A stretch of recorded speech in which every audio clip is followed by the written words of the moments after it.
Good evening and welcome to Friday Night Live. Sorry, I'm plugged into my phone. How's everyone doing this evening? We are happy to have you, as always, friends. We've got, like always, a fantastic show. I mean, there's no reason why you shouldn't be here every Friday night joining us. And if you can't make it, I mean, at least you can probably grab it Saturday morning, right? And get those views up for us. We were discussing before the show started that if you were with us last week, you would know that a specific Freudian slip, perhaps, shall I characterize it as such? It was, yeah. Took place, and the amount of views that the short that was generated from that incident has skyrocketed our subscription base into the stratosphere. Phil. Wow. Yes. It was no big deal. Oh goodness. Oh, now you've got props. Oh no. There was the dill pickle prop that I just saw shown on camera. This is. Wait a minute. We're like 60 seconds in here, and already the YouTube police is circling the building. I couldn't help it, Phil. Well, regardless, folks, we're here. We got the Page Crew, Ron, and of course Jen's with me. We've got Meg. We got Meg here wearing her Ulster orange. And I love that, by the way. Orange is a great color. It's actually one of my two favorite colors, orange. And can anyone guess the other one? Purple? Yes! Woo! Orange and purple. Orange and purple are my two favorite colors. Do you know the basement is painted orange and purple? Where'd you go to Syracuse or something?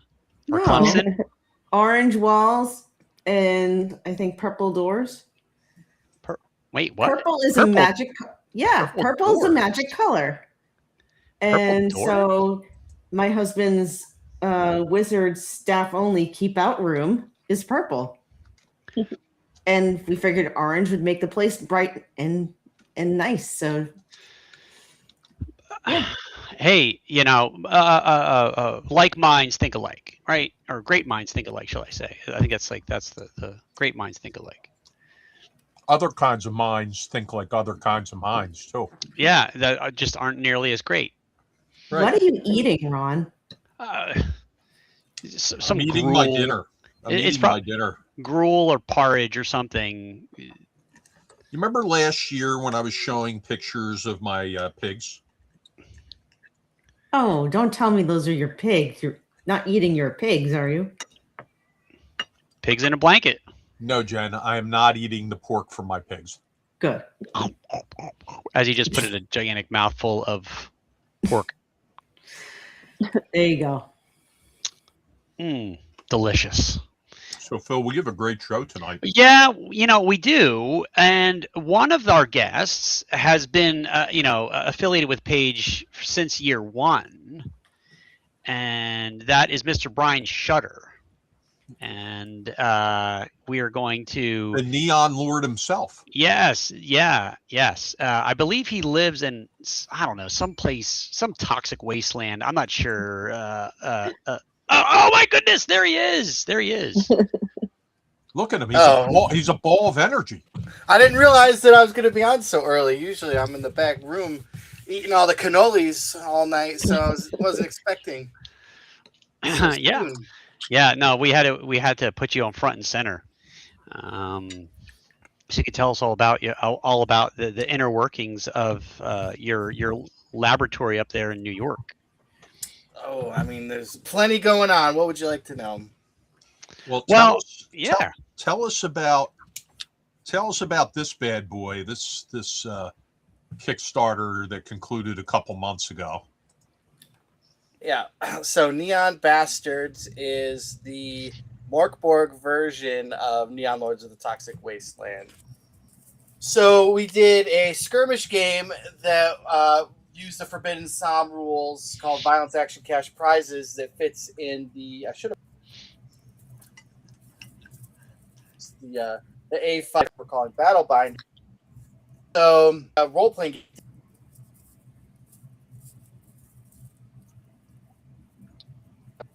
Oh, All of the Neon. Oh, Brian, we're getting a little lag on your end, unfortunately. we need to pick people who live in areas that don't depend on telephone poles for their internet. Brian, can you hear us? Brian? He's frozen in time. He's encased in carbonite. Yes. He'll be back.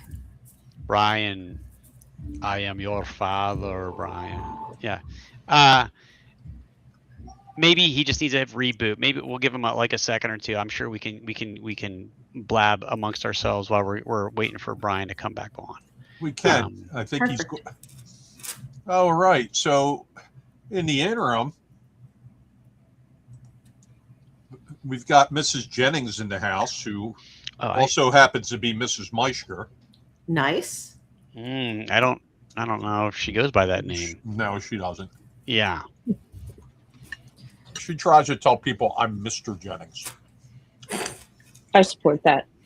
That's Ron awesome. Ron Jennings. It sounds like a porn star name. It does, doesn't it?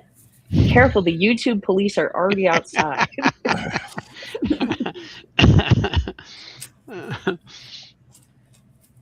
I'm going to push Brian out because I think he's been removed. So we're gonna send him back to the back until he can get squared away. Okay.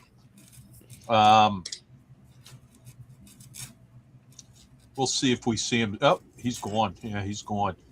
So that's going to bring our friends from the Banish Zone on. That's right. He's getting on. He's getting on earlier than he expected. Let's see if he's up to the challenge. Are we ready? We're ready. Christian? Hello. Hey, can you hear us? Hi. I may have cast an evil hex to get ahead in line, but that's well, you end up neither here nor staying there. on for the whole show, so it's Well, okay. we won't say anything. You know, if you don't.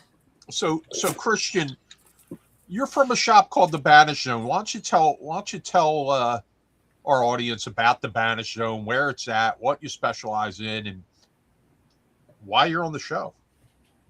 Okay, so my and friend's store, the Banish Zone, we're in Wernersville, PA, which is give or take an hour from the convention center. And we specialize in a lot of miniatures and card games. So we run a lot of tournaments and events, especially large ones relating to things like Warhammer 40K, Magic, Grand Archive, games like that. We're on because we'll be going to Page this coming year and hoping to run a bunch of big events there too. Now, you've already submitted over 100 events in the Banish Zone miniatures area. Yeah. That's a pretty hefty number of events. Yeah. Nigel, one of the other owners, has been pretty busy with that, just typing away. A lot of those are open play demo events, just for anyone to walk up and try really any game we have available. From what I said, like Warhammer 40K, War Machine, just making a resurgence if you know about that. Marvel Crisis Protocol, a few of the Star Wars ones, things like that. Well, so talk to us about, you're going to be there vending as well, right? Yeah. We'll have a sizable booth, of course, bringing just about everything. Shouldn't say everything. Most of everything we have here with us in a nice big truck. So for all those games I mentioned and for everything we'll be running, we'll definitely have a little bit of something for just about everyone. Well, So tell me about the types of miniatures you have, because my sister loves them. Mhm. And I'm sure she's going to be requesting that I bring some home. So we have a lot relating to sort of each of the game settings and that are needed to play in that. So like for Marvel Crisis Protocol in particular, they have miniatures that you put together and paint, much like sort of your standard D&D miniatures, like Spider-Man and Venom. Everyone's sort of favorite characters out of that. Same thing with Star Wars Legion. I know that's a big one we have. So you can pick up things like your Darth Vader or Stormtroopers, or I guess the good guys too, but I don't really go for Who them cares that about much. the good guys? It's all about the bad guys. Yeah. You gotta kick them in the teeth and shoot them down, and Right. yeah. So we've got Brian back on with us. Brian, the internet there in central New York, what's going on? I don't know. Since this, we've had these bad rainstorms, I haven't had really the best internet. But I hooked up a hotspot to my phone, so hopefully that'll keep it secure.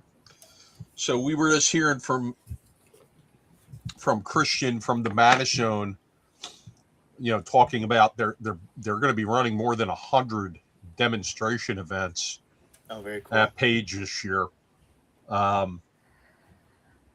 They've got their own section of the game hall.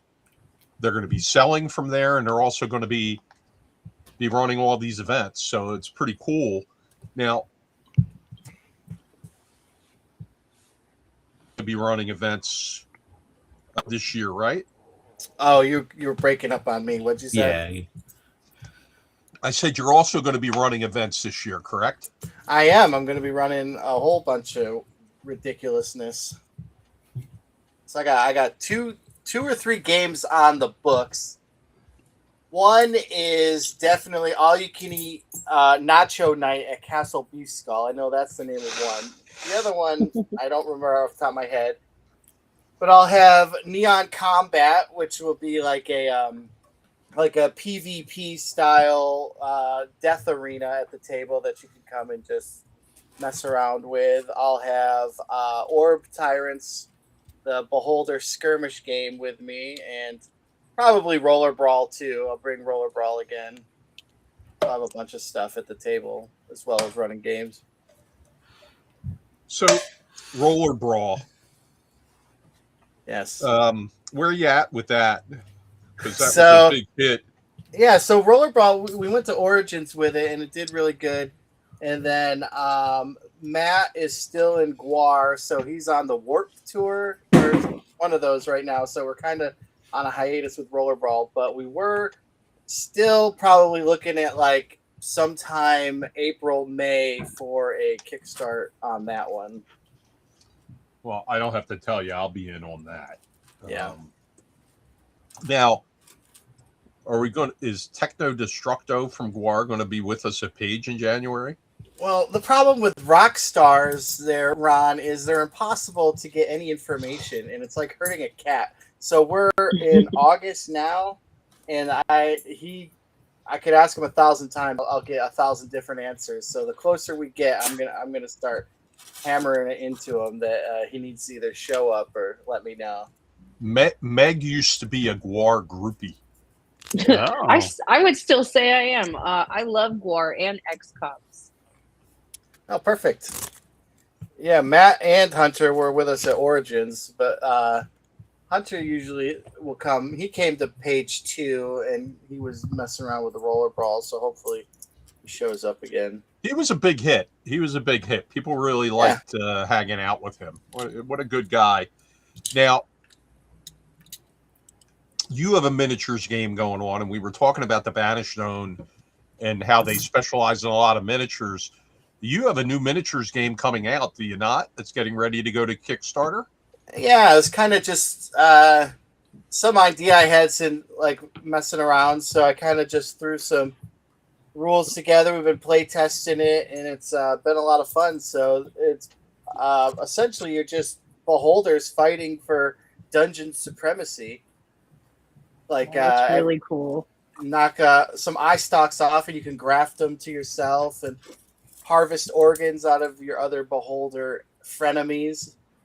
And there's heroes will come down into the depths of the dungeon. Orb tyrants hang out and get in your way, so you have to kill them and suck the power out of them and unleash it onto your other orb tyrant nemesis, I guess is the word. Now, are you going to have a line of miniatures to go with this? So it is miniatures agnostic, and there's a lot of tables to roll on to make your orb tyrant. So it's kind of emphasizing and encouraging kit bashing. So as of right now, there's not any minis, but okay, don't put it past me to make some in the future for sure. Now, so what was the inspiration behind orb tyrants? So realistically, it's because I always wanted to play a mech skirmish game and never got around to it. And like I got a buddy who's we're kind of working on a mech game, and we play tested it up at CNY Con. And I was like, man, like, what about like flesh mechs? And I was like, well, Beholder's a mech essentially, right? So it's got all the different like payloads of different eyes for weapons. So I was like, actually that would be kind of cool, like a skirmish game where everyone's a different Beholder would be kind of cool. So then I got bored one day in my spare time of what little I have, and then just kind of whipped it up. That's awesome. Well, it'll be good to get it out at a real con, so some people can really play test it. So, yeah, nothing. It's just proven tonight. Like the internet's bad in Central New York, and so's other stuff. So it's okay. Well, I mean, I didn't play test it there. To be fair, we were play testing something else. But... Oh, okay, that's good. Yeah. That's good. You're going to be Are we going to see you at ShireCon? Shire, I don't know yet. I haven't figured it out. Not the Talanian ShireCon, the Tom Wilson ShireCon. Yeah. What? Yeah, I don't want there to be any confusion because now Talanian's got a ShireCon in his basement or something. Oh, really? Yeah, it's weird. I don't know. I didn't know about that. No. I don't know because I have Pittsburgh Gaming Expo, and like right after that, so that'll be my next big hit. So I don't know if I'm going to hit Shire or not. Okay. Well, I'm scheduled to be there representing Paige, Brian. So if that adds any incentive, meaning God. like you want to see me a little more than you did at Gen Con. I was gonna say I just saw you. I couldn't get rid of you at Gen Con. What are you talking about? I was just kidding. We hung out not enough at Gen Con. Yeah. Well, there was a lot of people. Phil. Once Phil gets on you at a convention, he's like a tick. He just embeds himself, and you can't get rid of him. Wow. You gotta. Hey, that's rude. You gotta go and get your blood feast at the con, and if you need, you needed to get more Free League blood at the con, Phil. Hey man, I did what I tried to do, or like I mean, what the plan was, and they took a pass. So you did your best. Isn't there a song? You did your best, but I guess my best wasn't good enough. Is that how that song goes? I don't know what song you're talking about. It sounds like some kind of Lionel Richie or Carpenters or something. You know exactly what it was. That's right. Is that who that was? Is that Lionel? I'm surprised that they didn't bite. No, I don't think so. I'm surprised they didn't bite though, because they do some wonky cons. Yeah. Whatever. But hey, it's here's the bridge. Here's the water going underneath the bridge. So we're gonna just move on. Yep. So, well, I'm excited about ShireCon. I'm going to be going for the first time. So. Oh no. Shire's fun. I gotta change my plans then if Jen's going. It's called a blood meal, Phil. A blood meal. Oh, okay. Yeah, but for me it's a feast. It's a blood feast because I just sink my claws and fangs into you all at once, extracting as much of the hemoglobin as possible. I mean, Gen Con does that to you anyway. Yeah, no, it's like to real quick, like, and Brian knows this, like, like most people in the industry hang out at one particular at Marriott downtown lobby most nights, and it's like hundreds and hundreds of industry people all at once in the same room, like screaming at each other. Yeah, it sounds awful. Yeah.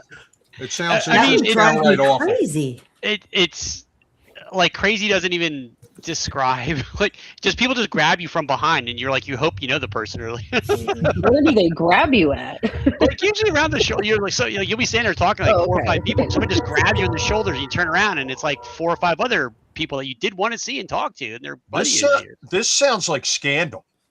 No, yeah, it's totally in public. There's nothing private about it. It's just how people interact at very large cons. I never figured you for a voyeur there, Phil.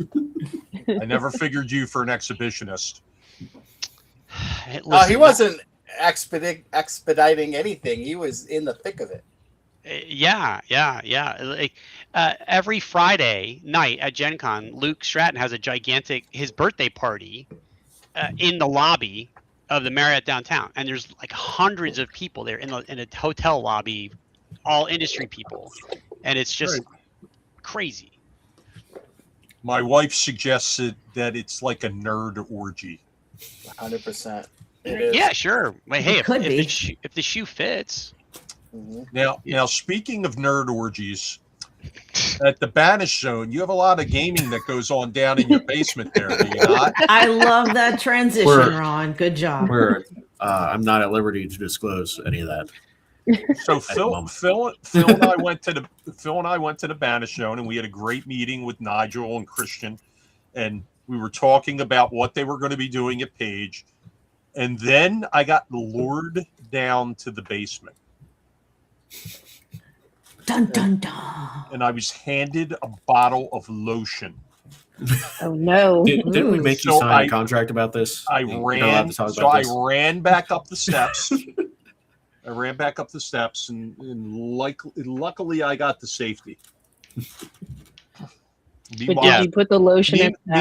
Meanwhile, Phil was just blabbing away, talking about blood sucking and how he just, getting everything out of life, as he would put it.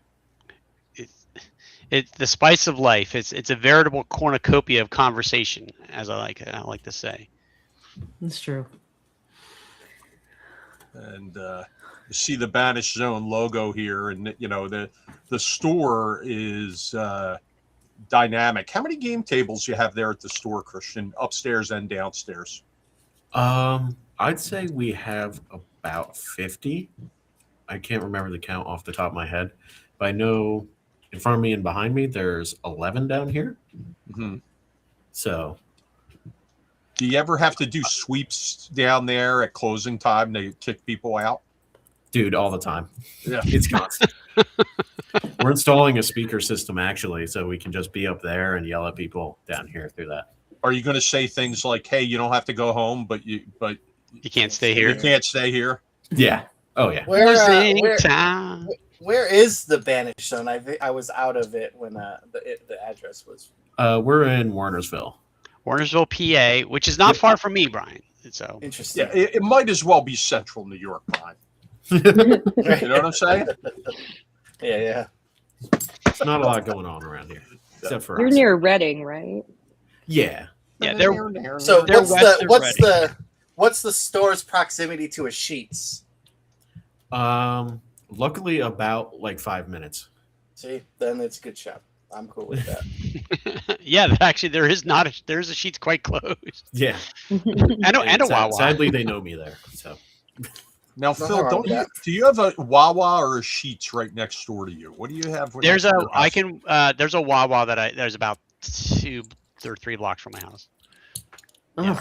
I'm not a Wawa fan. I only go to one, and it's the one at Page. It's the only Wawa I go to. The Wawa in my town just won #1 Wawa in the nation. How does one? I don't know, but shout out Aston Wawa. Hey, do you want a quick Wawa story? This is absolutely 100% I have a really good Wawa. Oh, sure. This is Go ahead. 100% true. When I was an archaeologist, I worked with a guy who his license, he was from Pennsylvania. His license, the town that he was, the license was Wawa, PA. And he would always, like, if he got pulled over for speeding or whatever, they'd be like, "Oh, this is a fake ID." There, nobody lives in Wawa. Like, basically, like, the little village of Wawa is owned. Like, the real estate is still owned by the family. And he's like, Yeah, because Wawa was founded by my two uncles. He's like, and that's why I have it. Like, there's only certain, like, literally only certain people allowed to put that on their license in PA, and they're like, bullshit. And he'd have to like, have somebody verify the fact that he actually was from the family. Wow. So yeah, it was weird to see someone says Wawa PA on your license. You're like, yeah, that's not true. You know what's weird about Wawa? You order from one counter, like get your coffee from another, get your breakfast from another, and then you go and you check out, like, and there's not a person. It's just like self-checkout. It's like the weirdest thing ever. No, Wawa's always have manned counters. They always have manned counters. Automated they have ones. Some self-checkout. They have some. Yeah. The one near Page They have self-checkout. They have self-checkout, but never without an attendant or an someone. attendee ringing you out. How else are you going to get your smokes and cokes? Yeah, your smokes and cokes. That's right. Yeah. Well, of course, there's people in the store, but I found it weird. Like, thank God John was there, because I wouldn't have been able to do this self checkout. Can't see it. Yeah. You're just gonna have to, I guess. Well, you're up there in New England. I'm trying to think. When I lived in Boston, like, what kind of convenience stores were up there, chains wise, other than Dunkin'. Cumberland Farms. Cumberland Farms and Mr. Mike's. Goodness gracious, Cumberland Farms. That's a blast in the past. Yeah. All right. So, Christian, why don't you tell us? When we were at the store, you were talking about bringing a never before seen tournament in the United States to Page. Do you have any news on that? I don't have any updates really on that currently. So we're working with the company that makes the game. This is for Grand Archive. It's a anime-based card game made by I think they're U.S. immigrants from Taiwan, and it'll be a Quicksilver Cup. So there was only been one other in the world, and that was in Australia. So if they accept us, we submitted our application. That'll be 10K prize pool plus whatever the company sends us, which they'll match. And I believe the one in Australia got about 500 people. Wow. And people would fly across the country, across all of North America for this, because it would be the first in North America. Wow. Well, good luck. Speaking of Australia, we've got breaking news. Phil, could you play the breaking news sounder for us? Yes. We have to get a breaking news sounder. Okay, that's the best I can do. Sorry. I'm happy to report that we will have a convention exclusive adventure written by Australian game designer and game author Paulie Kidd, available for purchase at Page 4. It'll be exclusive to the Philadelphia Area Gaming Expo. So that's big news. I think a lot of people know who Paulie Kidd is and know what kind of work she turns out. And she offered to write an exclusive adventure for us. And she wanted to send her love out to, all the attendees at Page, because we don't normally talk about who we give money to from our gamer assistance program or for what. But she was pretty insistent. We helped her out with a gamer assistance program grant for something that she's got going on in her life, and we helped her out with that. And she wanted it to be known that she was very grateful and offered to write the adventure for us as well. So that's big news. When we know more about what she's cooking up, we'll announce that. But we're happy to have her creative her creative juices flowing in Paige's direction. That's awesome. Yeah. Any chance she's going to be a special guest at some point? Oh, interesting. She will not be a special guest. I don't want to get political on the show, but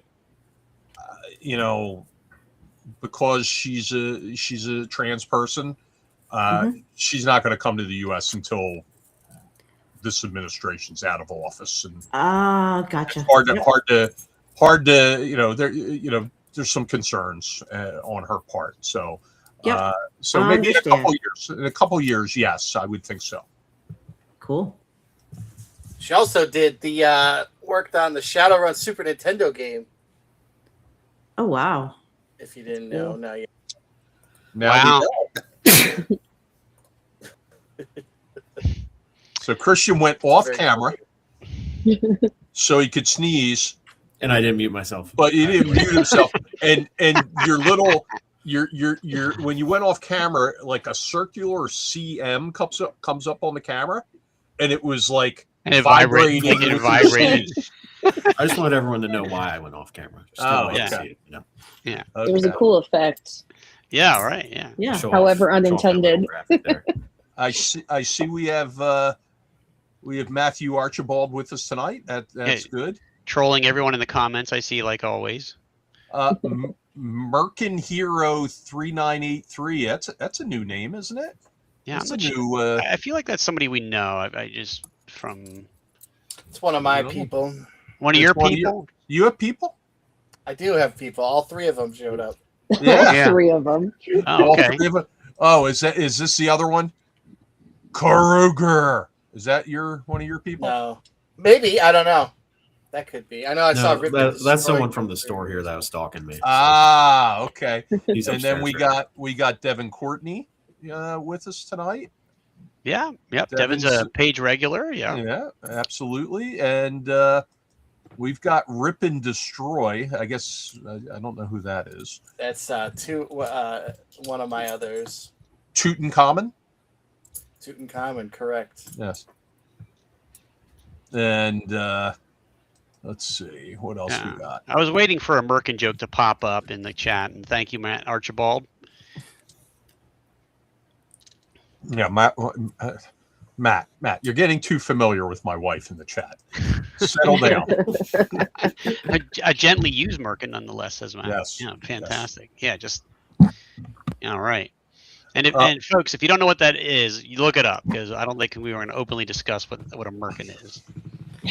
Well, after last week and Jennifer's faux pas on the program, that got our channel demonetized. It did not. Actually, she might have gotten it monetized. I don't know. Based on she grew the fan base. Yeah, based on the views that were. It's the wrong kind of fans, though. Okay. A fan is a fan. Okay, so all the new subscribers, we should probably just kick out off the channel. Ron. It's no big deal. Yeah. Oh my God. Yeah, I don't really like that's in my search history now.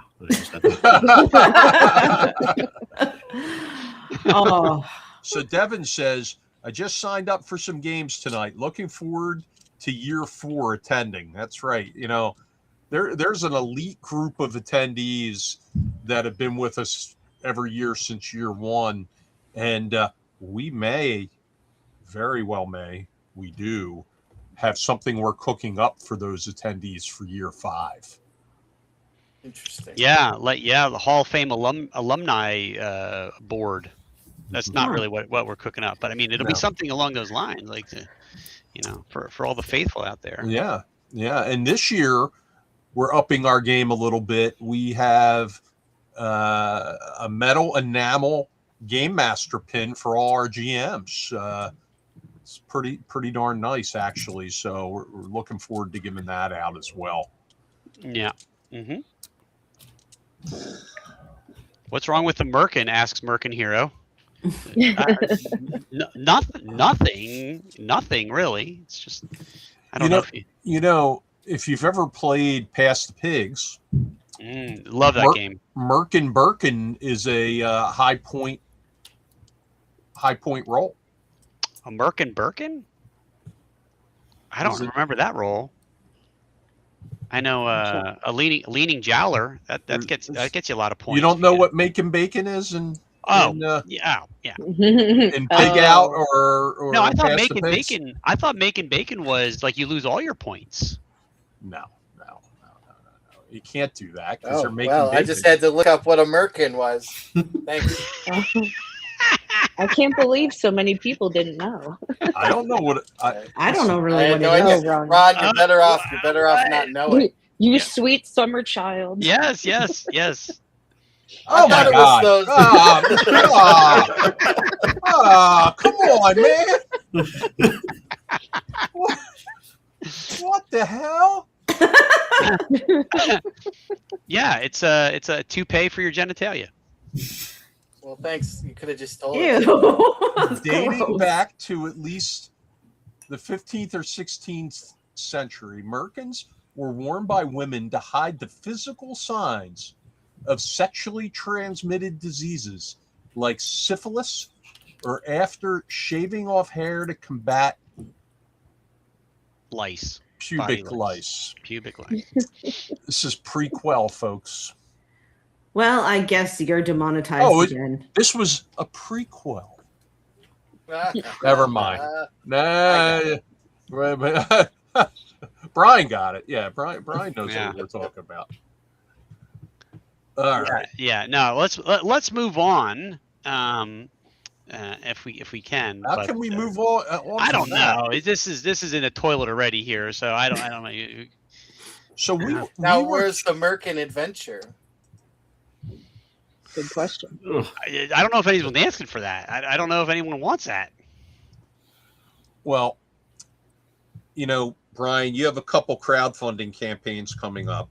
You've got the Orb Tyrants, right? Correct. And your other one for Neon Bastards just ended. I think I backed it twice. I think I backed it as a late backer today, and I think I'd already backed it. But that's okay. That's impossible, right? You can't. There's no way you can double back. Yeah, I enjoyed reading about the Kickstarter. It sounds super fun. Oh, well, thank you. So Phil and I have big news. Phil, do you have the breaking news sounder for me?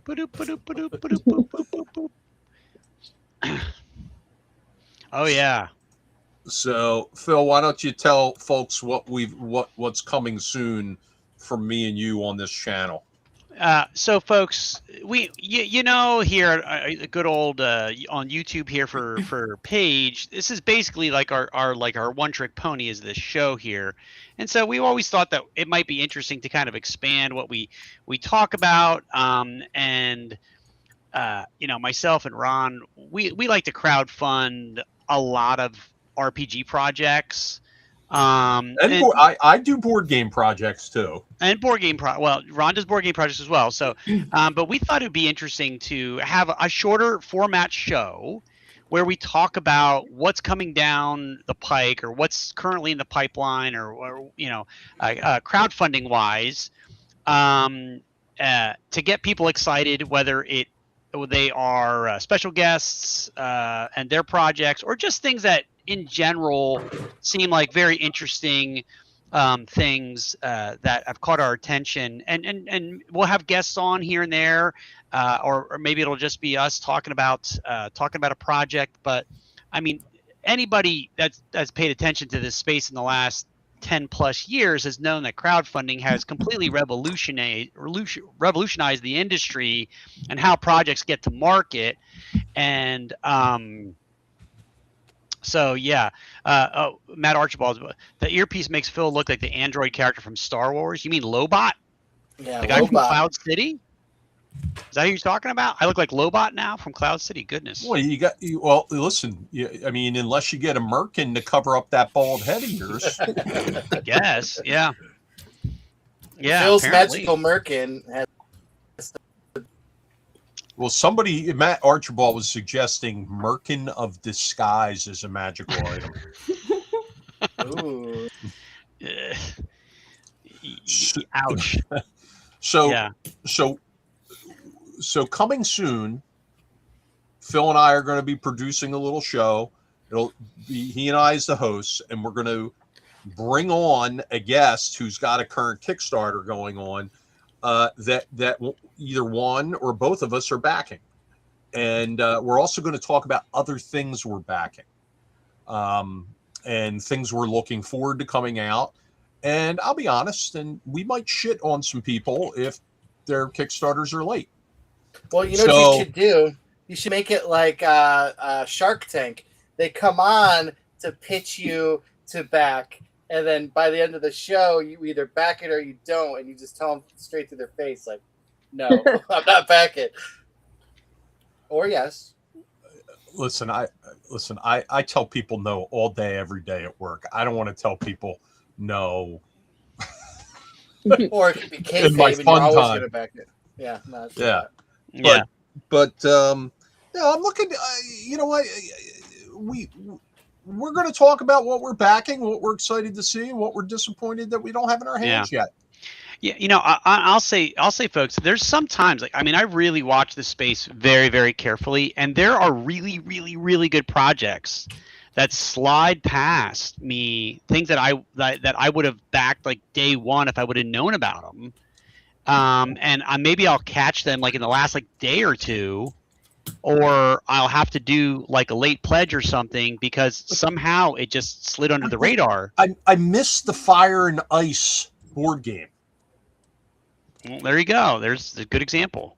How'd you know? I saw like they had there was a lot of ads for that one. I saw it every for whatever reason. I didn't see ads, and since I've run in that Frazetta, like Robert E. Howard circle, I didn't know about it. But you know, Brockenwich in the chat says I would watch that show. You better, because your wife's going to be the one producing it.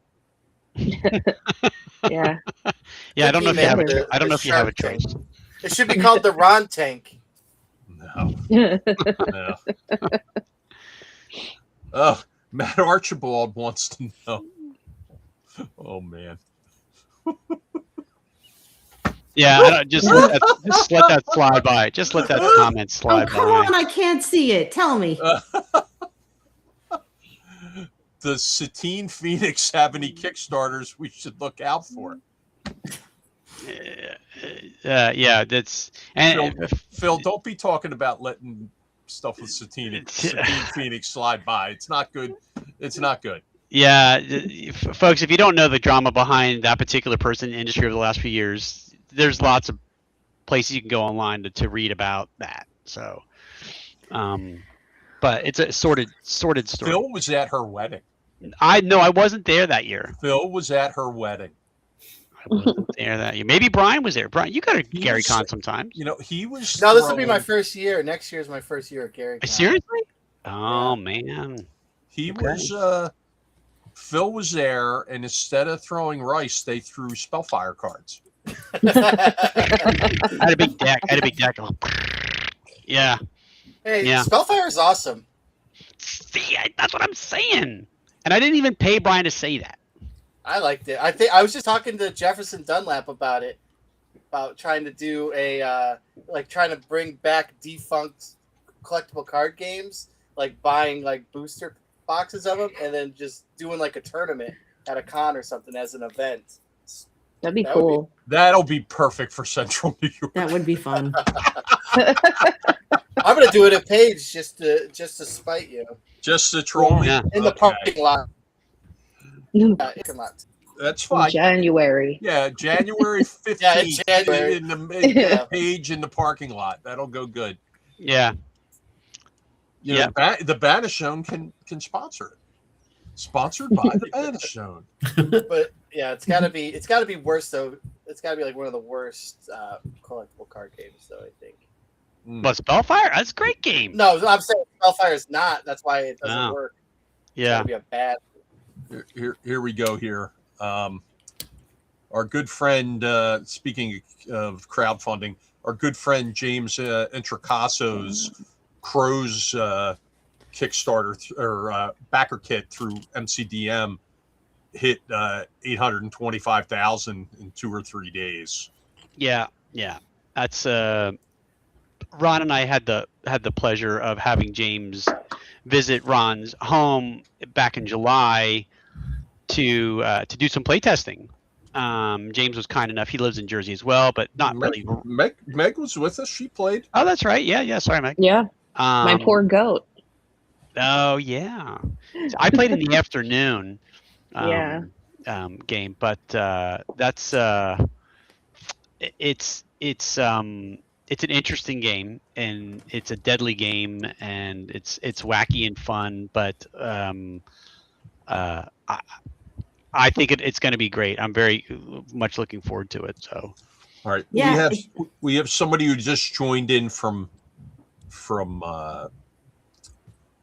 Twitch, which is very rare, even though we broadcast out to our pretty empty Twitch channel. Patty Corrigan asks, what the feck is going on with the girl with the orange shirt and the green hair?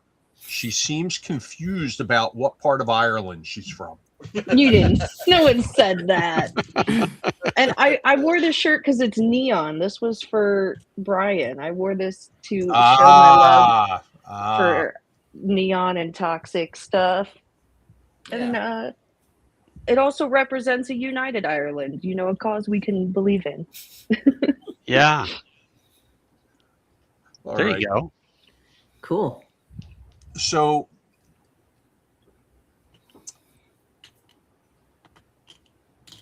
as far as the Banish Zone goes, that page, you're also going to be demoing.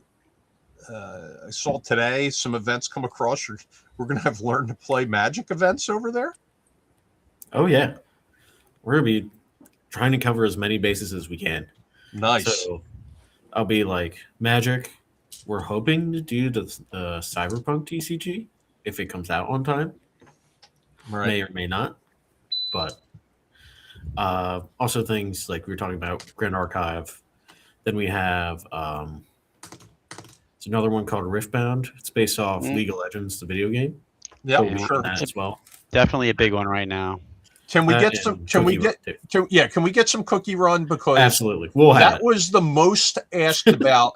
I got so many inquiries last year. Are you gonna have Cookie Run? Are you gonna have Cookie Run? And I'm like, what the hell is Cookie Run? I don't know what Cookie Run is. I'm not a TCG guy. I don't know. Brian, do you know what Cookie Run is? I don't. I'm pretty deep into Magic the Gatherings since most of my life, so that's all I really know outside of a couple here or there. I have a confession. I have never played Magic once my entire life. Neither have I. Not once. Me neither. You're good. No shit. I mean, they call it cardboard crack for a reason. Yeah. Listen. Never played it. I have a very, very, very sad Magic the Gathering story. He does. Okay. For years, when I was a younger person. Mere boy. No. I didn't. This is. I had no need for a merkin. It was all my own. Okay. All right. I used to be on the convention circuit, going to Gen Con and Origins and Atlanticon when it was up in the Mid-Atlantic region, and other big shows that had exclusivity as a vendor. And I represented a bunch of different companies at conventions, including the likes of Grenadier, West End Games, and Wizards of the Coast. Okay. So we're going into Origins 93. I have all my booths bought in a row, all nice and neat. I've got my own used and out of print stuff. And then I've got all these little companies that I rep. Got all their product line up, and I get a call from Wizards of the Coast. They're like, hey, we want you to, you're going to bring our stuff out, right? Because we got a new game. And I'm like, well, yeah, I mean, but I can't, you're not going to have, it's not going to be a Wizards of the Coast booth because, you're coming to me 3 weeks before Origins. I can't get a booth this late. And even if I could, it's not going to be anywhere near the booths that I already have. And I didn't have the staff to be running around all over the place. Oh no, but we got, you got to have your own booth. This thing's going to be big. This thing's going to be big. This thing's going to be big. And, I'm looking at the time, the booths were like $700 a booth in 1993. That's a lot of money. I was young. I'd already laid out basically $5,000 for booths. I'm like, no, sorry, I can't do it. So, you either share, you either go in a booth with somebody else or, with one of my booths, but you're just going to be a portion of it or whatever. No. We got to get something figured out. And I didn't hear back, go to the convention. And there's all this commotion going on. And I had people running back and forth to the auction. Literally, we were buying stuff at the auction to put it out on the floor. I mean, that's how busy we were with the using out of print stuff. And I said to one of the people, I said, hey, Andy, what the hell, what's going on over there? He goes, I don't know. It looks like it's the Talislanta people or the, Wizards or whatever. They got some kind of card game and people are going berserk over there. So I was like, all right, whatever. Just did my business, went home. A couple weeks later, I'm out at Gen Con.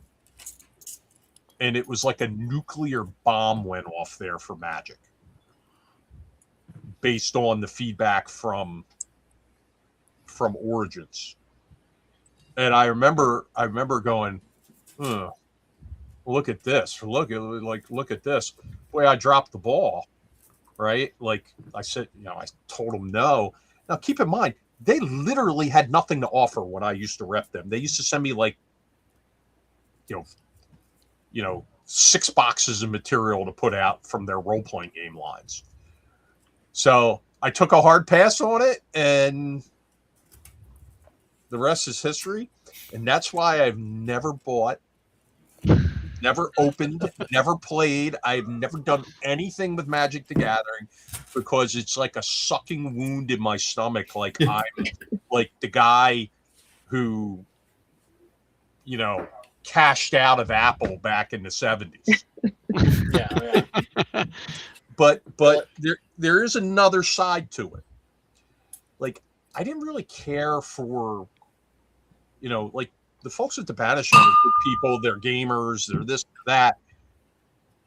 That's one kind of seller. But when the sports card people started coming in and they're flipping cards and you see grown men owning shops, like ripping off little kids and underpaying them for trade-ins and, like young Phil going in with his shock of golden hair.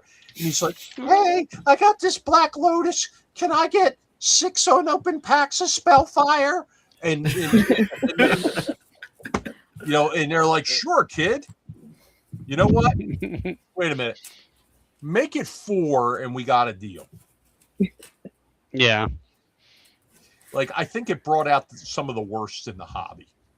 Yeah, 100%. At the time. And there were some real shady characters in the 90s dealing in Magic cards. And, it's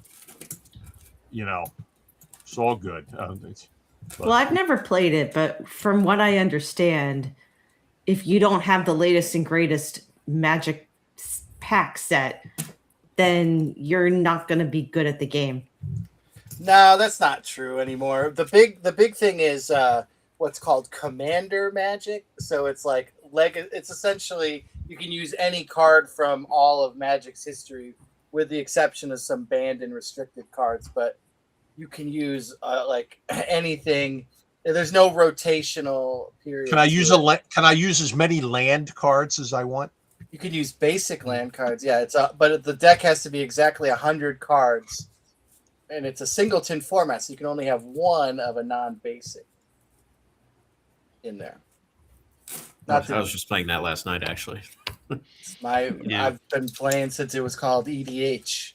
Like Commander's my favorite way to play Magic. I do know, I could be wrong, but I know enough to know that that's what I would guess the most common, the most popular format right now. It is, yeah. It's huge. Yeah, like it's so much so that it's like that's like the only way a lot of people play. So we have a few comments here in the chat real quick.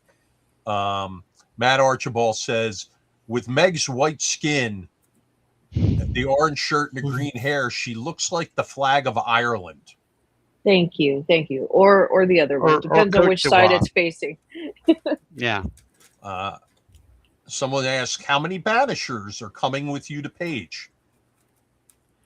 Quite a lot. You said we had like over 100 events, so we need a good handful of people. All right. Yes, more than one and less than 10,000. Give or take. Yes. Okay. Jen says, card games do nothing for me except for Gwent and only when I'm Geralt. Okay. They made a physical Gwent game. Yeah, I think so. Is the Banish Zone, is that a Yu-Gi-Oh reference? No, that was a reference to a different card game, Flesh and Blood. Okay. Look at that big look at that big glass of clear alcohol Jen is downing right now. Yeah. It's polar. The real alcohol is in this one. It looks like a flower vase. It's so big. It looks like a flower vase. What are you drinking there tonight, Jen? What am I drinking? Yes. This one is Willet Rye cask strength. Well, you know, last week when Willet Rye was brought up, that's when everything went off the rails. I know, yeah. Ron. Your hot take was priceless. Yeah. Cask strength sounds like a deodorant. Yeah, well, they just don't cut it with anything. So it's the strength it was when it was in the cask. Cask strength. PC War Duke says, comic store in Summers Point, Zeke's World was closing and they gave me 2 boxes of Alpha starter decks. Told me it wasn't going anywhere. LOL. Yeah. Here's a fun fact. I was a city councilman in the city of Summers Point. Oh wow. So. Yeah, that's why it's such a shithole. Wow. Emotional damage. You know what? You know what? Phil. Here we go. In Summers Point, we never had a factory blow up. Hey, that had nothing to do with us. That was a gas company. It was your faulty infrastructure. No, we didn't install the pipe. They did in 1980. Look at this. Here we go. DM Leo Gerard. Hello there, everybody. Hey, Leo. Hello. What do we got? Okay. Matt says he should throw his kids down the dark stairway on Saturday. Anthony Simeone strongly disagrees. Matt, you were asking about events for your kids on Saturday. Look up what Cannonball Publishing is running on Saturday. They have some sort of underwater race game based on some Shadow Dark rules. And it's going to be like full scale, like the kids are going to be like riding on things for this race game at Page. So that's really looking forward to that. That sounds interesting. Like real life props, huh? Okay. There you go, Matt. Hey, so let's ask Brian and Christian. Brian, what are you playing right now that is not your product? Pretty much Magic the Gathering via Arena or in paper, other than my own stuff, but generally my own stuff. I'd like to play some other things. But... What is that? What is that? He's ringing bells over there. He's clinking. I keep on hitting the glass. Sorry. That's because you're drunk. I am not. Cask strength. Yeah. It's good stuff. How about you, Christian? What are you playing nowadays? I've been playing a lot of Warhammer Fantasy. Oh yeah, called the Old World. Old World. Yeah. And you're going to have demos of Old World running at Page, right? Oh yeah, absolutely. I A think lot of my stuff there actually. Did they just release like the Old World RPG as well? They did. Yeah, they released that a bit ago. I did pick okay. that up, but I haven't had a chance to. I don't. What's to the really point? dig into it. What's the point of the RPG? No, what's the point of having Warhammer Fantasy Roleplay and have Warhammer Fantasy Roleplay Old World? I would guess they're different enough. What is the difference, Christian? You know. Well, they put out the role-playing game in the same setting, but the one I've been playing is more of a miniature war game. Okay. So there isn't much role-playing in it. So then does that mean that there's no Skaven in the role-playing game side of it as well? That I don't know. I would assume not, because the time period doesn't line up with that. Yeah, isn't the Old World pre-Skaven? Yeah. What's the point of playing then? That's the best part of Warhammer Fantasy Roleplay. It's the freaking rat people. Rat people were never real. That's made up. So Jennifer, the Blossom Scout game is Badge Quest, which, if you can believe that, I run Badge Quest, which is a game where the players are all part of like a brownie troop. Selling cookies and solving mysteries. That brings me back. I was a Girl Scout once. Oh yeah. Mm-hmm. And then there was a scandal. Was there a scandal? No. Was there some sort of Girl Scout scandal? You'd like to think so. Did you get banned? You can tell us. She got kicked out. Just between us and all the people watching. Did you get kicked out of the Girl Scouts? No. I went to a one of those what do you call them? Winter camping events, and I burned my hand on the stove. I think that was the last time I actually went anywhere with the Girl Scouts. Yeah, but you learned a valuable lesson, and it was all about the experience, right? Yeah, it was fun, actually. Oh, okay. I just outgrew it. I don't know. She was Ever since I became a junior, I was like, I'm good. So tomorrow, and Matt Archibald talking about Badge Quest, and his daughter loved Badge Quest. I'll tell you what his daughters didn't love. They didn't love Harefoot Jousting, which I'll be running tomorrow at a little miniatures convention that popped up at the Vineland Ramada. So I'm going to go over for a few hours and run a couple of demos of Harefoot Jousting. But I seem to remember there being crying when your daughters played Harefoot Jousting there, Matt. Yes. Now, Ron, are you going to be running Badge Quest at Concoction? No. Elise Paxson will run it there. She'll run it at Concoction. Good. In June. Remind me, I'll sign up whenever it's a lot of fun. I've run Badge Quest at a few conventions. I've run it at EcclesiaCon. I ran it at ShireCon. I ran it at Gamehole Con. So I've run Badge Quest at a few conventions, but I kind of passed the torch for that over to Elise, who's running that. There you go. Oh, there you go. Matt says, "Oh, look, she came in second at Harefoot Jousting. She was thrilled with that." She was not thrilled with it. Yeah, she was not thrilled. Oh, she wasn't thrilled with it. Yeah. Oh, I don't have my glasses on. I think there were some tears. I know I made children cry at Rising Phoenix. That's why you're not allowed to be within 50 feet of a Chuck E. Cheese in an elementary school.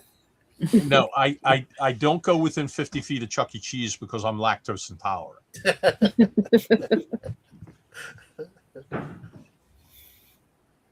Matt says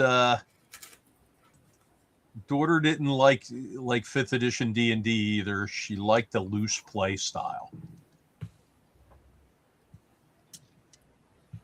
So, all right. So, what questions do we have from the audience tonight?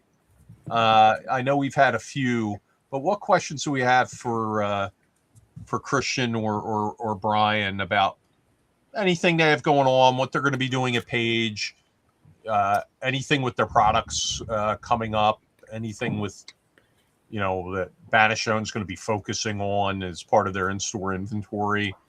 I'm sure they'll be happy to field all of them. I have a question for Brian. Yes.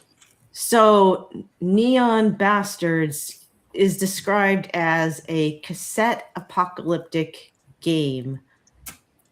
Can you expand on that? Yeah, so cassette futurism is a subgenre of like cyberpunk where it's like in Total Recall it's supposed to be in the future, but everything is on CRT TVs, or like Alien, how the Nostromo is like running on like totally 70s, 80s tech. It's like it's that, but a post-apocalyptic version of it. So it's essentially the technology of 1992 kind of stayed, but then was like combined with alien tech and magic to make it this retro futuristic post-apocalypse. That's cool. And listen, I don't throw this kind of compliment around just in general. In fact, most of the time I'm abusing our guests when they're on here. But Brian, you are truly one of the most creative game designers that I know. Like the thoughts that come out of your head, and you're not only looking at a genre like post-apocalyptic, but you're basically getting it dialed in down to something very specific. And people who took a look at Roller Brawl, for instance, it's a game I'm super fond of, as you know. They looked at that as like it's another roller ball, like the movie, right? Right. But they don't realize like how in depth and how tied in it is to your Neon Lords RPG, and how specific it is to that, and that you really have created a whole interlocking world. And I for one, I'm very impressed with your work. Thank you. And I like your products. One of the items in my collection, I have a vast collection of RPG items, is a hardcover that you gave me at one point of your role playing game, and that's that's something that's front and center in my collection when people come in. We do have a question for Christian. What do you see the biggest challenge in running a retail game store is? So there's a good amount, but I think the biggest at the moment is, for some games, just getting stock. So I don't know how much you guys know about like Pokemon and sort of like the One Piece card game, and how people buy them out at Targets and wherever they sell them to resell them. You've probably seen the videos of people beating each other up just to get Pokemon in Costco. We don't have incidents like that here. No local game store really does. Mostly because for some things we might get like 5 of the new box, just because of how many people want it and how many stores are out there that need it. So it's always fun finding the loopholes to go through and the right things to say to actually get enough of, let's say, Pokemon, so that the people can get what they want at non-scalper prices. Right. It's always an interesting battle too, trying to set the right price for that, so that our customers that play here can get it, but it's not so far low that people buy us out to resell online. And then controlling like how many people can buy and keeping track of all things like that. Quick follow-up question to that.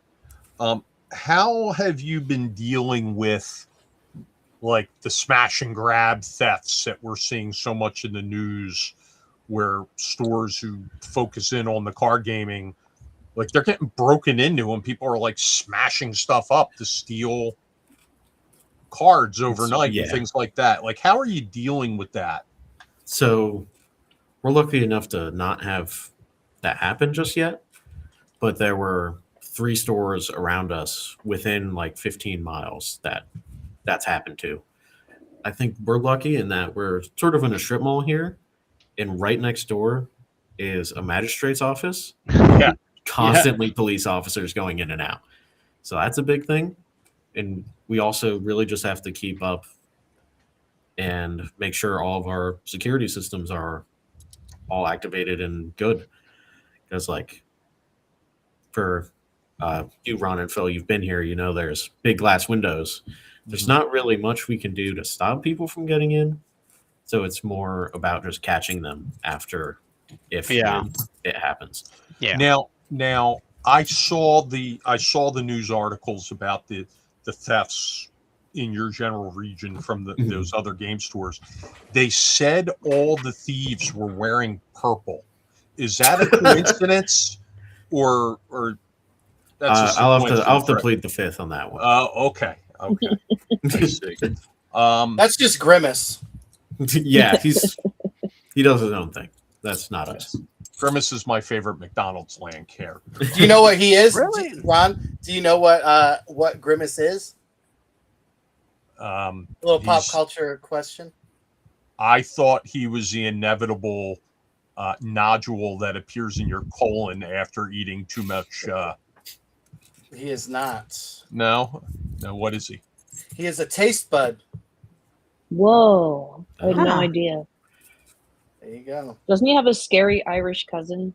He does. Oh, Shake Hennessy. Yeah. Or something like that. Or oh, Shake, whatever. However. Oh, shit. Yeah.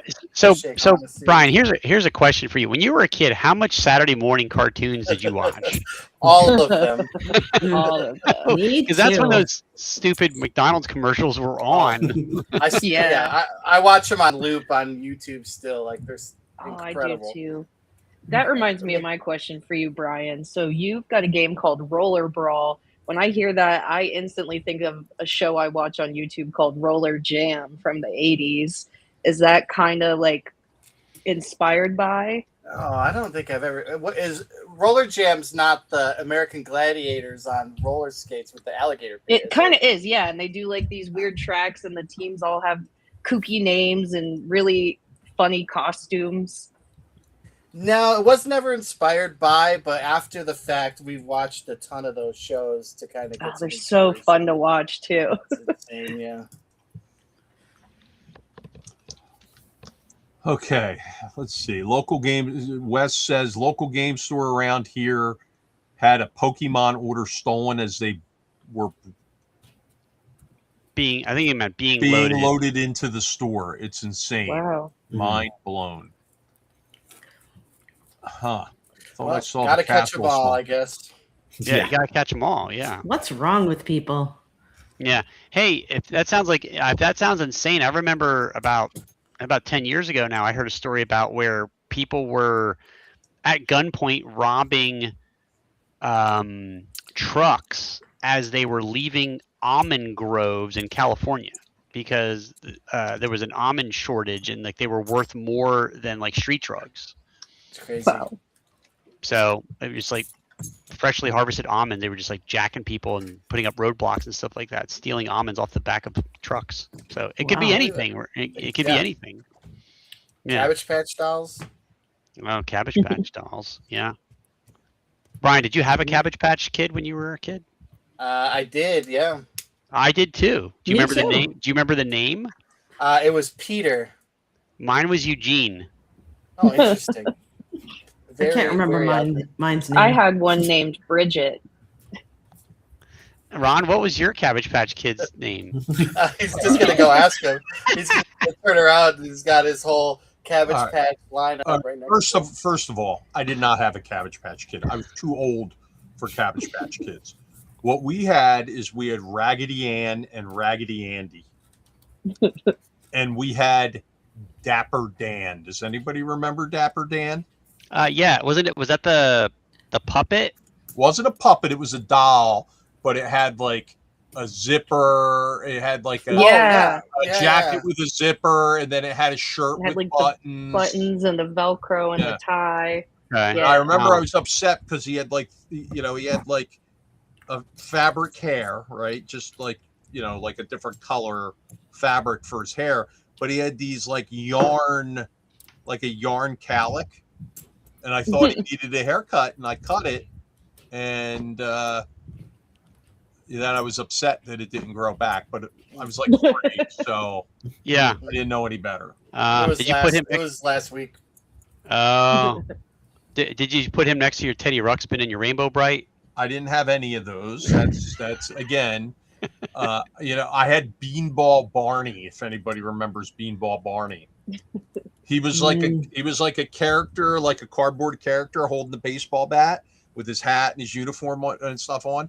And when you hit him with a baseball, clothing would fall off. What? True story. That's so funny. I had Rainbow Bright, the card game, when I was a kid. Oh, that was interesting. Wonder if people are jacking people in the parking lot for that. I doubt it. Rainbow Bright, the card game, yeah. Listen, bring that back. Things were hardcore when I was a kid. You know what I mean? Like, you really had to be tough. When I was a kid, there was none of this. There were none of these feelings. Like, if you didn't do what your parents told you to do, you got whooped. And I'm going to show you something here. Uh-oh. Okay. When you went to the mall to see the Easter Bunny, this is what you saw. I've seen this picture, I think. It still has the blood of the other children that sat on its lap, on its mouth. Yeah, it does. And look at that tie. And look at that. Look at the straw jawline on that kid.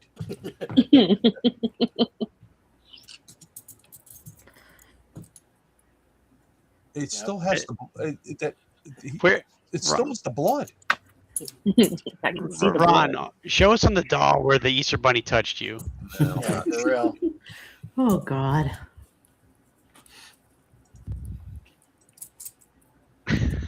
All right, we're back. Now hold on. Let me just shake that off.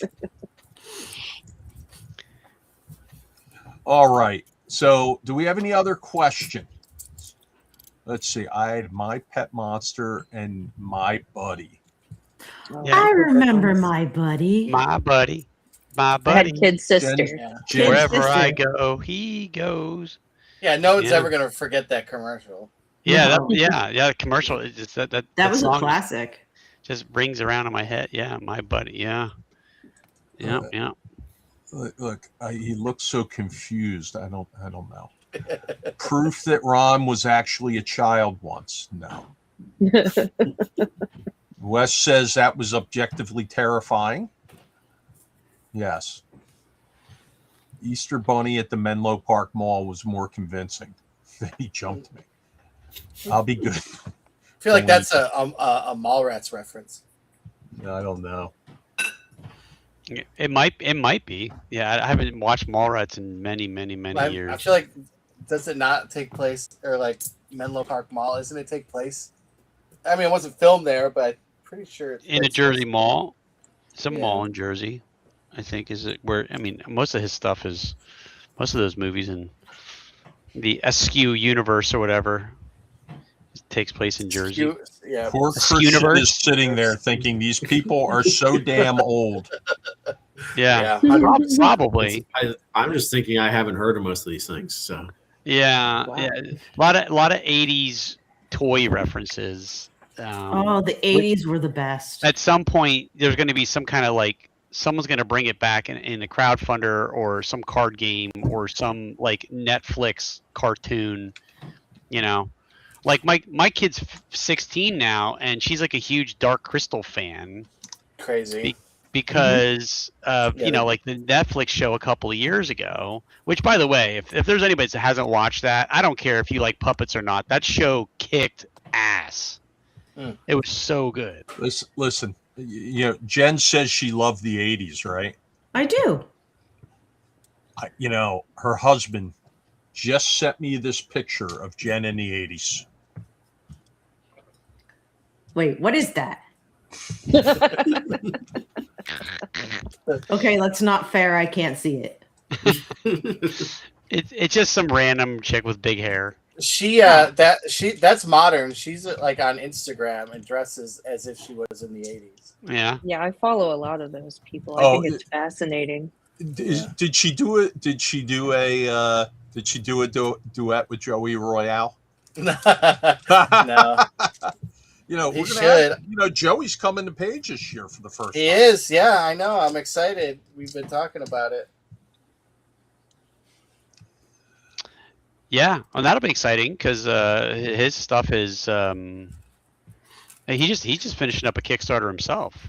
He is. He just did miniatures for Weird Heroes of Public Access. Yeah, mm-hmm. That's right. That's right. Yep. Brian Tina says, just because Professor DM got LASIK doesn't mean you have to ditch your glasses too.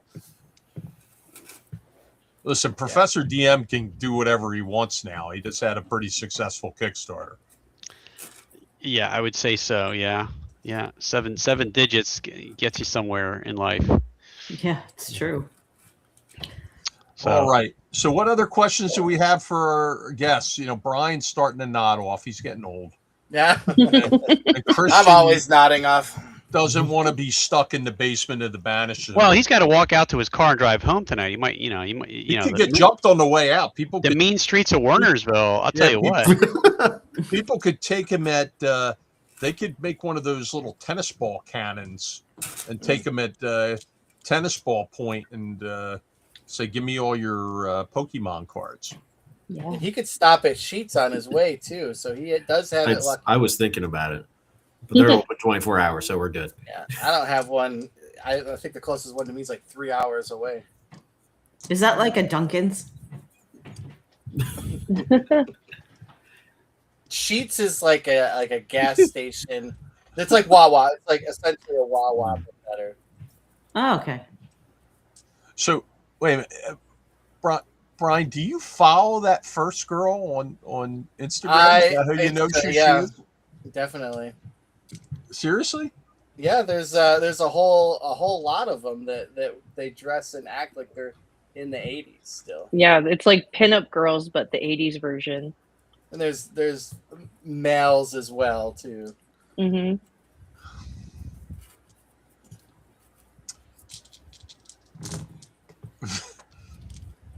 Wes Allen says Wawa is better than Sheets. That's a Jersey thing for sure. I tell you what, all the Mid-Atlantic transplants, they go down to Florida now because they got like Wawa everywhere down there in Florida. Yeah, they got getting Buc-ee's too. Matt Archibald says Ed Stark would have been asleep 30 minutes ago. Ed's kind of like the dormouse sometimes on the stream. Like you can see him starting to go. And Listen. Things are always funniest when they contain a strong element of the truth. When you're nodding off, it's called bobbing for Merkel.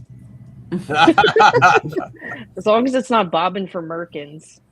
Or Merkins, that's what I meant. Whatever it's called. Merkins. Bobbing for Merkins, yeah. Yeah.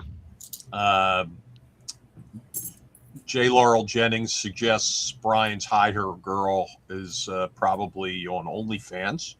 That I would not know. And that's okay. Pork roll is a thing for the Jersey people for sure. And I'm glad that you concede that it is called pork roll. I mean, I go by what John Hambone McGuire would say. He's my New Jersey liaison. I believe he calls it a pork roll as well. No, he calls it Taylor ham. incorrectly Taylor ham. He calls it Taylor ham. No, pork roll sounds about right. I'm going with that. I'll tell you what. If you never had that, like first of all, if you want to know what Taylor ham or pork roll tastes like, just pour salt down your throat, and don't drink any water, and then add a little like pork flavoring to that, and you've had the experience. It is the saltiest thing I think I've ever eaten in my life. I'm gonna avoid any food that's considered a New Jersey delicacy. So that's a good call. Right.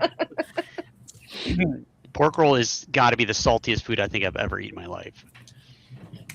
I don't dislike it. It's just you got to be ready for it because it like smacks you in the face with its salt flavor. Sounds awful. It's like drinking brine. Lovely. And this is just not a liquid though. Yeah. Let's see. There are 10 types of people in the world: those who call pork roll and those who are wrong. Will there be pinup style calendar at page 4 featuring the Merkin-clad men of Page? Oh, that's a good one. Let's do that, please. Ooh, I like that. For the ladies. Yeah. So did they ever make men merkins then? Yeah. Oh yeah. My Google algorithm is so screwed after this. Yeah. I have a lot of questions. Oh, you're gonna, yeah. Oh my God! And we did start to put together a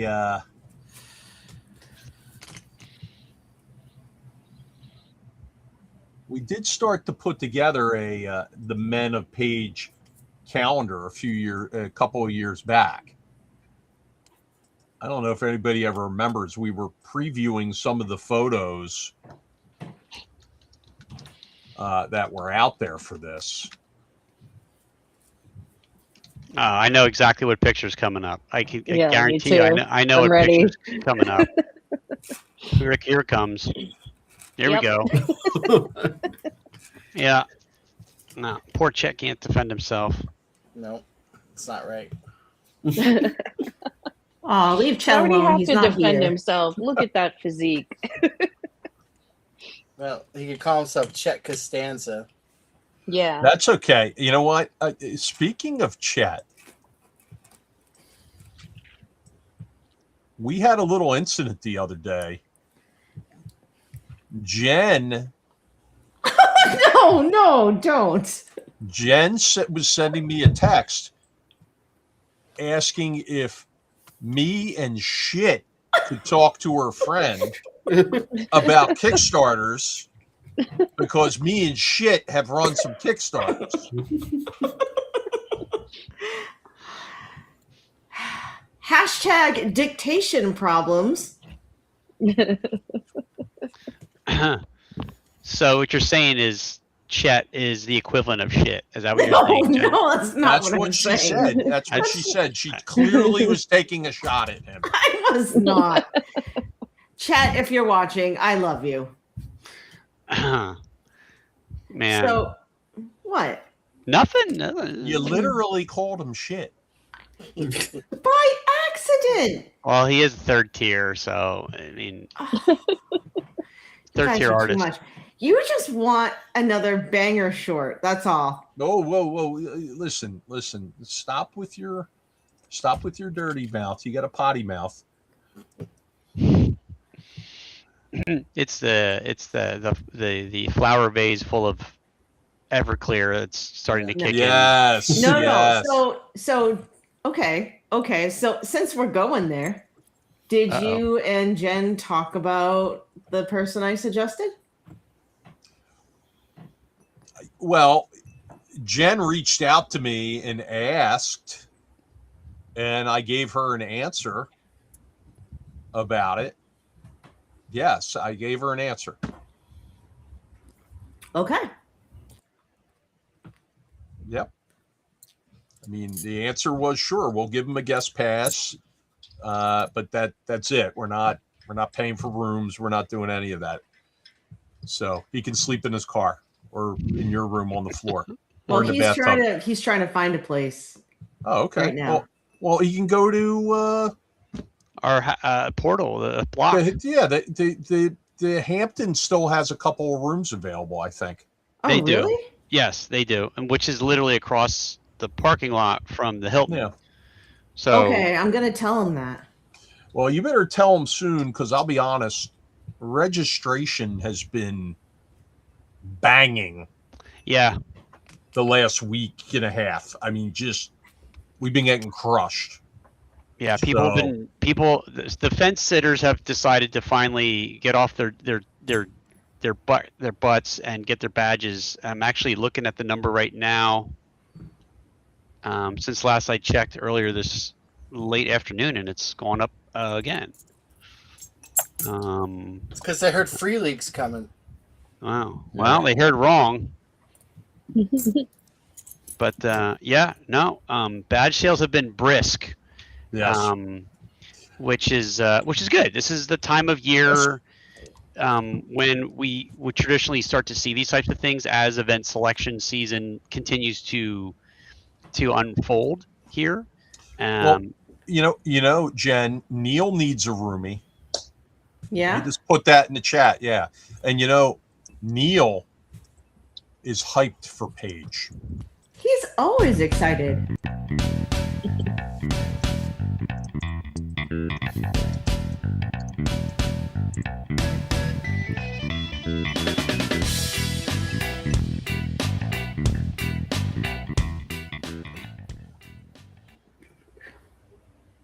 He's also excited for Paige.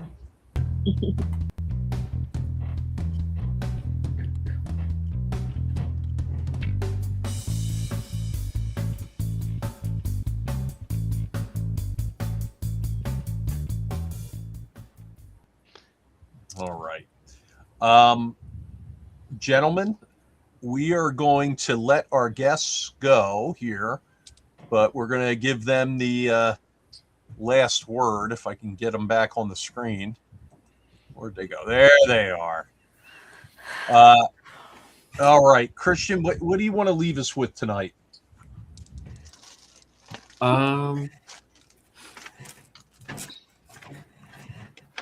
Just that I hope to see everyone there and get to actually meet everyone in person. Mm-hmm. And hope we bring in a lot with a lot of miniatures and a lot of cards. So, well, it was good meeting you. Yeah, we're looking forward to this partnership for years to come. So thank you for that. Yeah, I think we found the partner that we need to take that portion of the convention to the next level. And so that we're really excited about your participation with us, because I think it's pretty evident to us that you have the expertise and the industry connections in order to pull off a truly unique portion of the convention to cater to those folks that are interested in those types of sub games and events. So we're very excited. Yeah, right. And I'm very excited to be there. Are you as excited as Neil? Yes. At this time of night, no. Fair enough. Ask me in the morning. Yeah. Ask you in a couple months. It's still summertime. I don't even want to think about January. Yeah. So, all right. Well, listen, thank you for coming on with us tonight. I know it's late where you're at in dangerous Wernersville, Pennsylvania. Well-known dangerous Wernersville. You get a drive-by. You get a drive-by, horse and buggy drive-by there. Hey, you better watch out. Amish are nuts. They don't mess around. No. We have a lot. That was on my mail route. All I ever delivered to was Amish people and farms. It's crazy. Did they buy copies of Neon Lords of Toxic Wasteland? Out of the back no, of I would just hand them a copy. I put them in mailboxes. They're like, but wait, the technology in here requires electricity. Right. Don't let them fool you. They definitely have some. Yeah, I know. Yeah, as long as it's not just purchased from the electric company? Well, I don't know, because not to get off on this weird Amish tangent, but like on the route, they were building a house, and they have like an outhouse with like electric right to it from the pole. That's what's the matter with having an outhouse? That's the loophole house. Yeah, right. I have an outhouse at my house. He does. Yeah, with a composting toilet and everything. Do you have mushrooms in your toilet, Ron? I'm afraid to answer this because I don't know where you're going. Is that what the expectation is? I was playing an online game, and we were playtesting his new system, and he always puts a bathroom. What was the game called? Mushrooms and Merkins? No. It was Moss and Stone. And he says he always puts a bathroom in every single game he runs. And so we went in there, and there were mushrooms in the toilet. So I said, okay, that's interesting. And then it was getting uncomfortable. And I'm like, I have to go check on the mushrooms. I said, guys, I'm sorry. I really have to go. And they didn't know what I meant at first. And then they're like, oh, you have to use the bathroom. Gotcha. I thought it was being funny. All right. So, yes. All right. Well, Christian, we're going to let you go before you fall asleep, because I know you got to be back in the shop at 10 a.m. tomorrow morning. So we will see you. Thank you for coming on the program tonight. Yep. Yeah, thanks for having me on. Thanks for joining us. All right. Have a good night. All right, Brian. Back to the Banish Zone. So are we going to? So Brian, you want to tell us how you were abusing the Amish some more, or what are you going to? Yeah. So no, I'm just kidding. I don't know. It's pretty nuts out there. Pretty interesting. I always like delivering the mail to them because I'd have the radio really loud, drinking a Monster, and like I would hand them the mail, and they thought I was like a spaceman or something. It was incredible. Yeah, but you were like in those. Were you driving your own vehicle or a mail truck? No, I had a mail truck. So you were in the same boat as they were. You didn't have any air conditioning either. Oh, actually, so the Metris, not to get totally into the weeds about mail trucks, but that one has air conditioning in it and Bluetooth. Oh my God! Yeah. Listen. So that's where my tax dollars are going to. Oh. The post office takes no tax dollars. They are fully self-funded. Yeah. Didn't they get but the real question? Didn't they get bailed out a couple of years ago? They got a bail. Well, I mean, I wasn't there then. I'm just telling you. I have nothing to do with that. I just want to know what music were you exposing the Amish to? Oh, who knows? It could have been anything. It was all over the place. So Neil asks, are we talking about Scrat from A Squirrel Plays? We sure are. Everybody, you got to check out his channel. It's amazing. I've been binge watching it. It's just so refreshing. Go check it out if you haven't. All right, Brian, what do you want to leave us with tonight? If you come to Page, come down by the booth and hang out for some brisk high fives and some over-the-top neon action. You know, folks, if you're watching, Brian's a hugger, and he has no problem hugging perfect strangers. I mean, I don't necessarily say no to a hug. I do have definitely some like fans that I wouldn't necessarily know IRL before that give hugs. I'm okay with it. Neil says we got to get him to Page. Neil, he's probably going to be your roommate. Look at Jen. Jen's just knocking him back. She says knocking back whiskey like it's nobody's business. I have had this all night on stream. This one glass. Yeah, it started. It's only a finger now, but it started as 5. I just want to point out that one glass has gone off camera many times. It could have been refilled. Yeah, we heard glasses clinking. That was yeah. That was the whiskey bottle as it was getting poured. What you heard is this. That's what you heard. I don't know. We have to replay the tape and see if that matches up. Yeah. Ron will have to make a short out of it. Oh, don't worry. There's going to be some shorts made and some stuff tonight there. Of course, I know. I know. Yeah. So. Question: did you tell Chet about what I accidentally said? Oh yeah, I told him you called him shit. I can't believe it. What did he say? He's angry. He's angry. Yeah. Angry. Yeah, he's a one very angry. You know how I knew he was angry? Mm-hmm. He went, oh, I can't believe she said that. It's dictation, man. Oh. He doesn't live that far away from you either. Yeah. I know. He'll come over and he'll draw a mean caricature. Yeah. Should I be scared? Yeah. Have some strong words for you. He'll be standing underneath your window with a boombox. Oh boy. Playing Aretha Franklin. Respect. You know, the problem with dictation is it doesn't always listen to you. So if your inflection is off, if you're talking fast, if you like Jen always on about the bad stuff. She really is. I am not. Are you sure? Yeah. All right. Well, Jen needs a mask to hide my drunk face. What? That's what somebody said. I need a Jen mask to hide my drunk face too.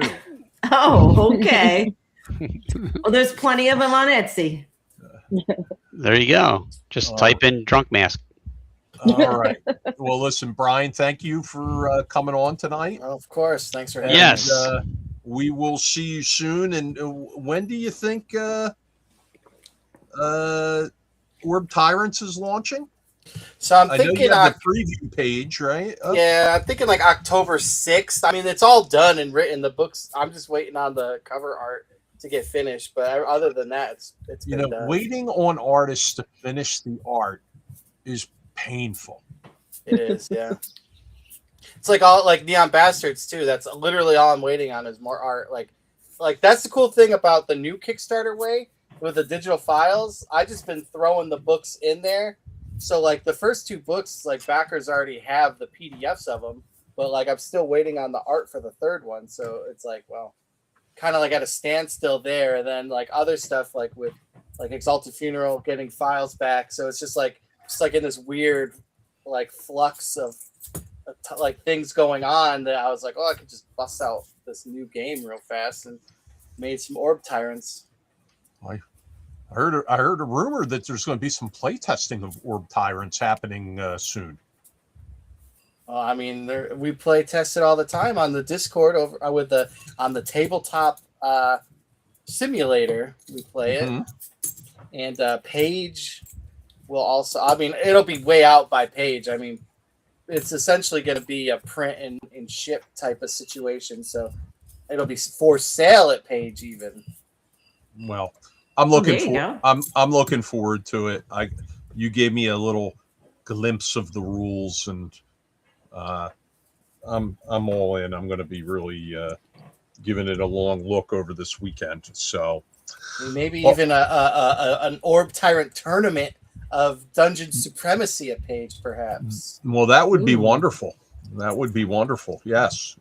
Make a beholder trophy. We'll make that work. Yeah. Neil says he joined the Discord. There you go. Very good. Thanks for joining. It's a blast over there. All right. Well, listen, Brian, thanks for joining us tonight. We're going to let you go. All righty. All right. Have a good night. Thanks. Have a good night. Bye. See you later, ma'am. Bye. Later. Okay. So we have a few other things to go over.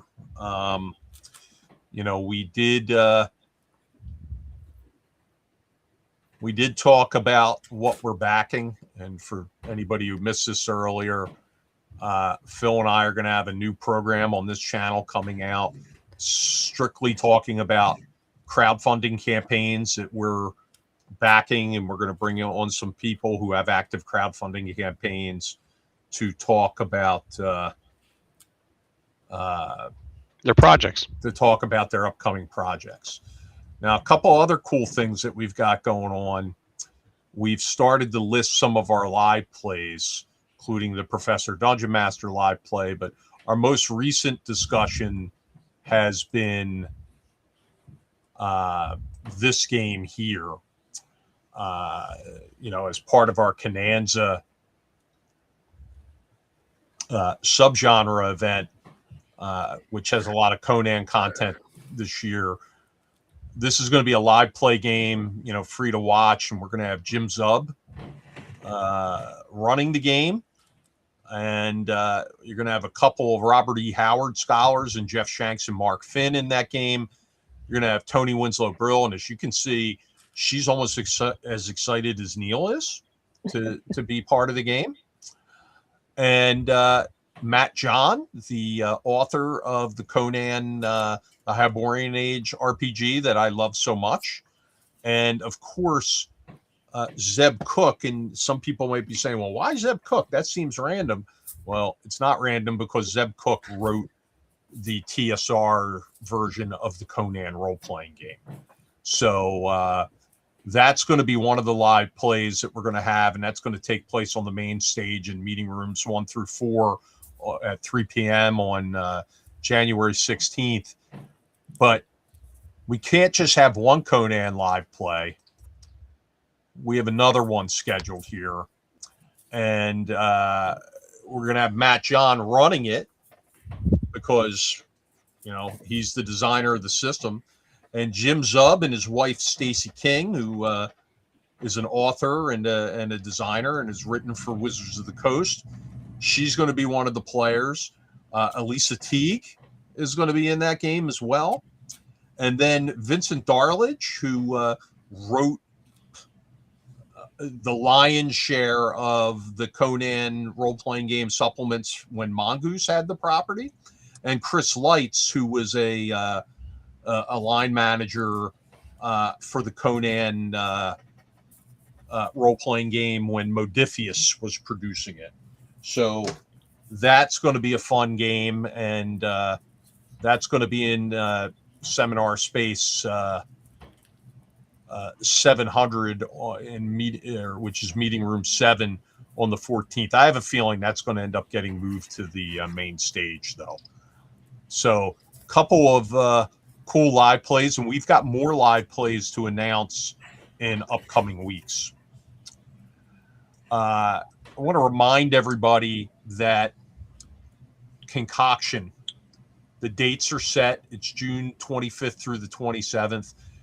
You can get early bird badge pricing over at concoction.games now. And, if you're a vendor watching, the vendor space is up and open, and you can jump right in there. And, the first Concoction was a great success. We had over 900 people show up, and we're getting good. It got great reviews. There were no complaints, and went pretty well. What about the hotel block? When is that open? It's not going to open for a few months yet. Okay. I got to get that worked out. That was the only downside, that the hotels were a little difficult to deal with. Yeah. But that was mostly on my side. Not the end user didn't see it. I saw it. And it was a little difficult. Finally, I know we have a lot of new subscribers. We have a lot of new watchers tonight. Please give us a subscribe. Give this video a like. But please subscribe and put on your notifications for our program. I mean, it is a big help. And, we've had, very slow growth there for a while. But over the past couple of weeks, we've brought in a couple hundred new subscribers. So let's keep the momentum going, and, we'll go from there. Neil says maybe get a hotel with a bar. Yeah, I agree. There's one hotel with a bar, and I'll be honest, I could not deal with the general manager of that hotel because, frankly, and I'm patient in this way, but I could not be I lost my patience. I could not understand the guy. Just plain out. I couldn't understand him. He would call me on the phone, and I'm like, I have no idea what you're saying, pal. So, but, give us a like and a subscribe. Appreciate that. And now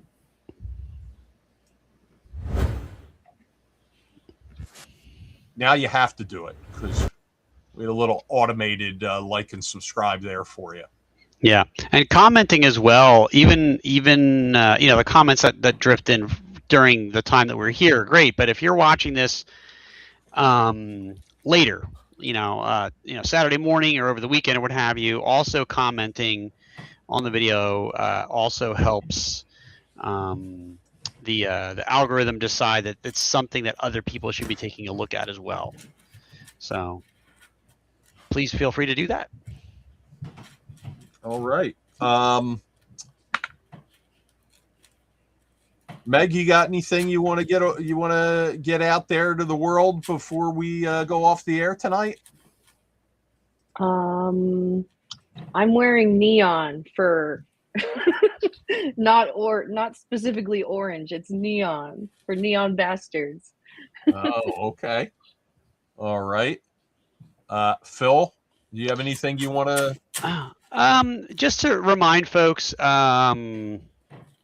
like I keep saying, please, if you are in the midst of, if you've already chosen your events, but you still have some gaps in your schedule, events are continuing to be added, and that's going to continue for a little while. So they're not 50 events came in today.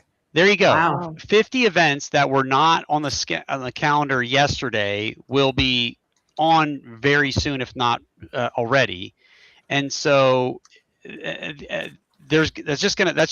every con does that. Every con has really good stuff come in a little later.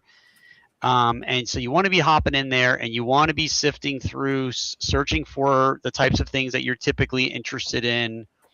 And you're going to find other people are going to be sleeping on these things because they're like, oh, I got my schedule, and you're going to get in some fantastic games that came in a little later, and you're going to be very happy with what you chose. So hop back in there, keep revisiting the events page, and you might say something, geez, like I really got to get my friend or my cousin or my wife or my husband or whatever to get a badge, because now there's tickets at the table and we need to go to be able to get in on this and have a great experience. So keep doing that. And you can jump in on down the dark stairway to fill all your gaps as well.